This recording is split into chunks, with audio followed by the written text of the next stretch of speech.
Lagay ng ekonomiya, kalakalan, negosyo at iba pa. Atin ang alamin dito sa Ang Pilipinas Ngayon.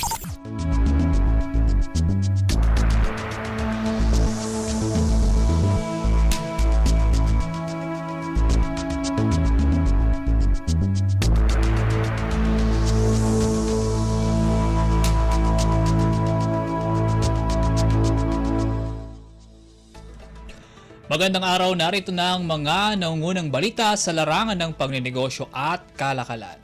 Naniniwala si Philippine Economic Zone Authority o PEZA Director General Tereso Panga na ang pagkakaroon ng ecozone ng isang local government unit o LGU ay may malaking ambag sa kanilang revenue o kita. Ginawa ni Panga ang pahayag makaraang ilabas ng Philippine Statistics Authority o PSA ang datos kaugnay sa 10 pinakamayamang LGU sa bansa.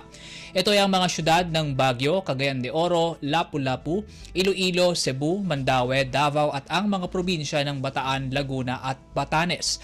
Sa isang pulong balitaan, sinabi ni Panga na 9 sa 10 LGUs na nabanggit ng PSA ay mayroong ecozones, kaya naman naniniwala itong may direct correlation o ugnayan ang pag-host ng nasabing zone sa pag-unlad ng mga bayan o lalawigan.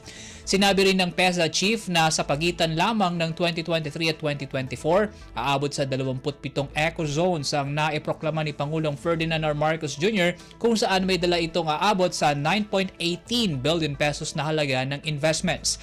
Mula sa mga figura at datos, sumaasa si Panga na mas darami pa ang ecozone sa bansa salig sa pagkakasama ng Ecozone Program sa Philippine Development Plan 2023 to 2028 na siyang nagmamaximize ng mga investment at nagpo-promote ng mga industrial dispersion lalo sa mga pook rural.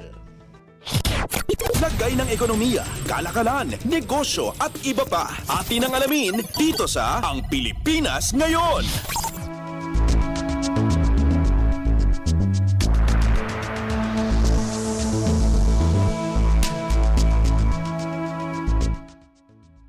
Sa iba pang balita, bumuo na ng Halal Office ang Department of Trade and Industry o DTI bilang paghahanda sa target nitong gawing global leader ang Pilipinas pagdating sa halal industry. Ayon sa DTI, gamit ang bagong likhang National Halal Industry and Development Office o NIDO, mas magiging simple na ang halal certification at standards para sa mga micro, small and medium enterprise o MSMEs na naglalayong pasukin ang industriya. Bukod dito, magsisilbi ring central coordinating body ang opisina para sa lahat ng halal development efforts na magpapadali sa mga inisyatibo at kolaborasyon hinggil dito. Gamit din ng NIDO, ipupursige rin nito ang Halal Friendly Philippines campaign na magpopromote sa bansa bilang destinasyon na nag-aalok ng malawak na pagpipiliang halal certified products at services. Una nang sinabi ni DTI Secretary Maria Cristina Roque na simula 2025 ay mas magiging agresibo ang kagawaran sa pagtulak sa Philippine Halal Industry Development Strategy or Strategic Plan na naglalayong gawing premyadong halal hub sa Asia Pasipiko ang Pinas pagdating sa 2028.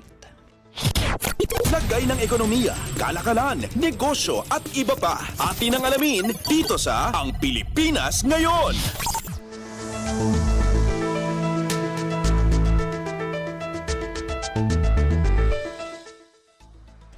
Ito kasunod ng sunod-sunod na bonuses ngayong holiday season, may babala ang Bangko Sentral ng Pilipinas o BSP kaugnay sa mga naglipa ng text hijacking o iyong mga nag-hijack ng lehitimong SMS sender IDs para makapanloko.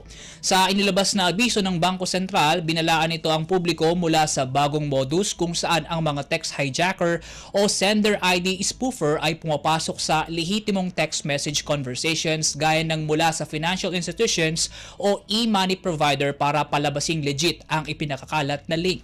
Gamit nila ang malisyosong link na ito, dito na madadali ang mga subscriber ng smishing kung saan makukuhanan sila ng mga importanteng impormasyon gaya ng username o password sa kanilang bank accounts mula sa pagpindot sa nasabing link. Paalala ng BSP sa publiko, huwag i-click o pindutin ang anumang link na matatanggap sa SMS messages kahit pa nanggaling ito sa kanilang bangko, e-money provider provider o financial institution at palagiang busisiin ang mga natatanggap na mensahe. Sabi ng BSP, palagiang tandaan na hindi kailanman manghihikayat ang mga bangko o e-money issuer ng magpa-click ng link sa text o sa email para sa isang transaksyon, lalo kung hindi mo naman ito initiate o hiningi. Payo nito, gawin lamang ang anumang transaksyon direkta sa mobile o internet banking facilities ng bank o e-money issuer. Kasabay ng babala, hinikayat ng Central Bank ang publiko na agad i-report ang mga unusual o di pangkaraniwang transaksyon mula sa kanilang bank o e-money accounts ng agad matugunan. Siniguro rin ng BSP na kumikilos na ito kasama ang iba pang stakeholders para sa tuluyang pagsawata ng bagong text modus. Lagay ng ekonomiya, kalakalan, negosyo at iba pa. Atin ang alamin dito sa Ang Pilipinas Ngayon.